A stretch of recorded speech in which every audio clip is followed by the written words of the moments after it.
বেঁচে থাকতে যৌন শক্তি কমবে না, সাধক নয়নের গ্যারান্টি। প্রিয় ভিউয়ার্স, আপনাদেরকে এমন একটি ফর্মুলা আমি দিচ্ছি। এই ফর্মুলাটা আমি নিয়মটা বলে দেব, ওই নিয়ম অনুযায়ী যদি সেবন করেন, যতদিন বেঁচে থাকবেন যৌন শক্তি কমবে না, গ্যারান্টি 1000%।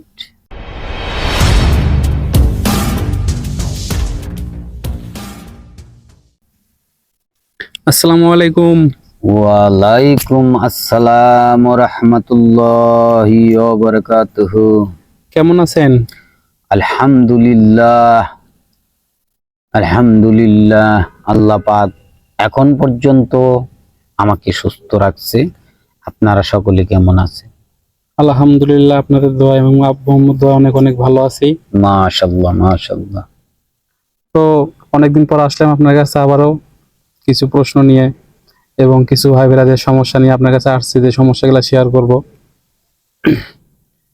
আমাদের বর্তমান পুরুষ মানুষের যে মাধ্যমে শক্তিটা আর কি, প্রায় পুরুষ মানুষের আমাদের এমন একটা অবস্থা হয়ে গেছে আমাদের, যে আমরা কোনো রকমই ঘরের স্ত্রীকে বিশেষ করে টাকা পয়সা দিয়া সুখী করতে পারলেও একটা জিনিস আর সুখী করতে পারতেছি না। সে ভাত কাপড়, মানে কিছু মেয়ে মানুষ আছে না, যে আমার ভাত কাপড় কোনো কিছুই লাগবে না, শুধু তুমি আমারে এই চাহিদাটা পূর্ণ করো। সে চাহিদাটার জায়গায় মনে করেন আমাদের কিছু কিছু পুরুষ মানুষের এমন একটা সমস্যা হয়ে গেছে, সে চাহিদাটা মনে করেন স্ত্রী আমরা পূর্ণ করতে পারতেছি না। স্ত্রীর চাহিদা মনে করেন 20 মিনিট, হয়তো 18 মিনিট, আমরা দেখতেছি যে আমাদের 5-6 মিনিট, 8-9 মিনিটের মধ্যে মনে করেন যে আমাদের মনে করেন মানে কি 20 মিনিটে আউট হয়ে যায়। তো সেই বিষয় নিয়ে আপনার কাছে আজকে আসছি। জানি আমরা যে পুরুষ মানুষগুলো আছি, আমাদের স্ত্রীর এই চাহিদাটা পূর্ণ করতে পারি, সেই বিষয় নিয়ে আসছি আজকে আপনার কাছে আমি। ধন্যবাদ আপনাকে, অসংখ্য অসংখ্য ধন্যবাদ। আপনি প্রশ্ন করেছেন যে ভাত কাপড় বিলাসিতা দিয়ে কিন্তু স্ত্রীকে সুখী করা যায় না। জি। যদি আপনার মারধামী শক্তিটা কমে যায়, যদি আপনার মারধামী শক্তিটা না থাকে, সেটা কমে যায়। ভাত কাপড় বিলাসিতার জীবন দিয়েও কিন্তু একজন স্ত্রীকে, ওই যে কথায় আছে, কপালে সুখ না থাকলে লোহার ঘরেও ঘুণে ধরে, শত আদর দিলেও পরে বউ পালাইয়া যাইতে পারে।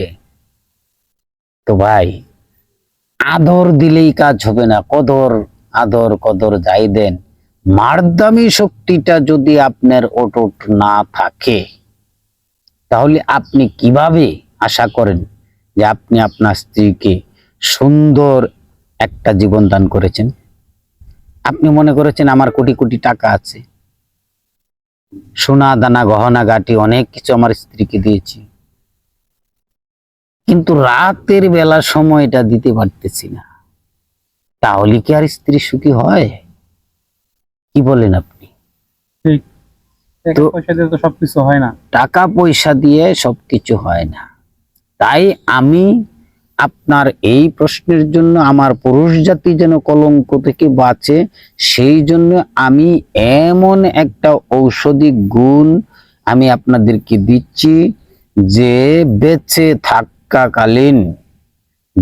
থাকাকালীন আপনার যৌবন শক্তি কমবে না, বরঞ্চ ধীরে ধীরে বাড়তে থাকবে।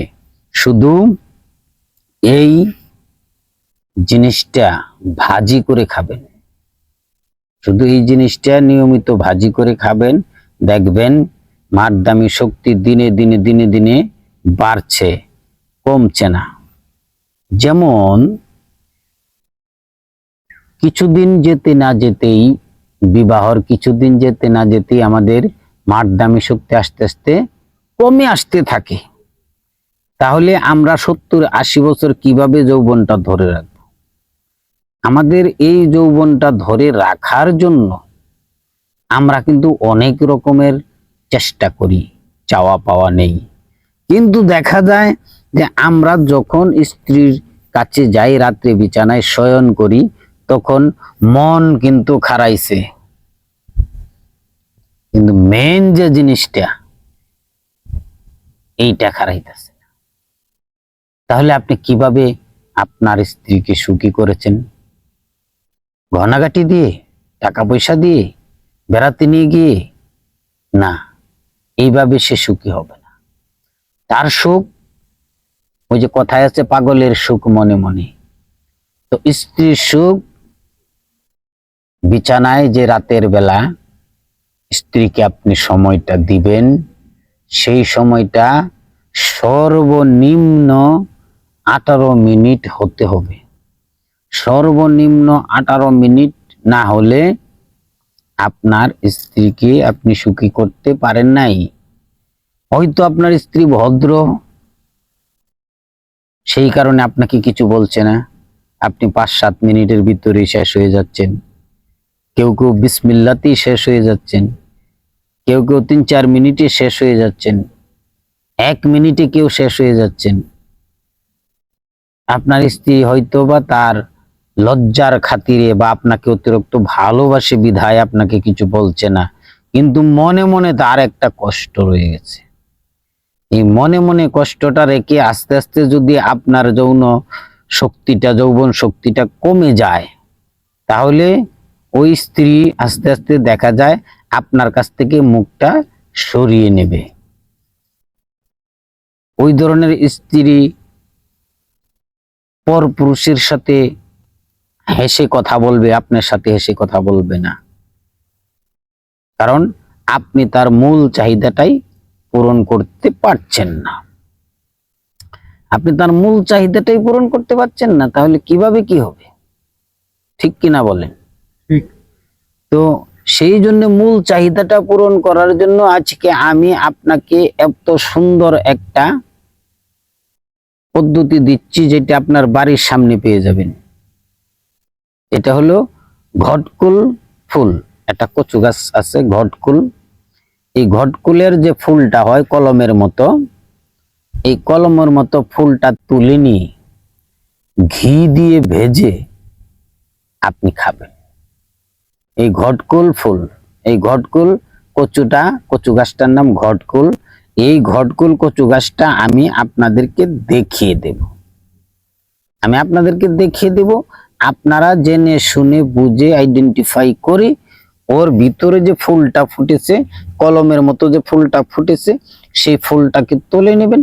তুলে নিয়ে আপনি ঘি দিয়ে ভেজে আপনি ভাত দিয়ে খাইতে পারেন, এমনিতেও খাইতে পারেন। ভাত দিয়ে খাইতে পারেন, এমনিতেও খাইতে পারেন। এই গাছটা আমি চিনে দেব, কোনো খরচ নাই, রেগুলারও খাইতে হবে না, যখন পাইবেন তখনই খাইবেন। মারধামী শক্তি দিনে দিনে উন্নতির দিকে যাইতে থাকবে, আপনার বয়স 100 হয়ে গেলেও সমস্যা নাই। তো সবাই ভালো থাকবেন, সুস্থ থাকবেন, এই কামনা করে আজকে বিদায় নেব। খুদা হাফেজ।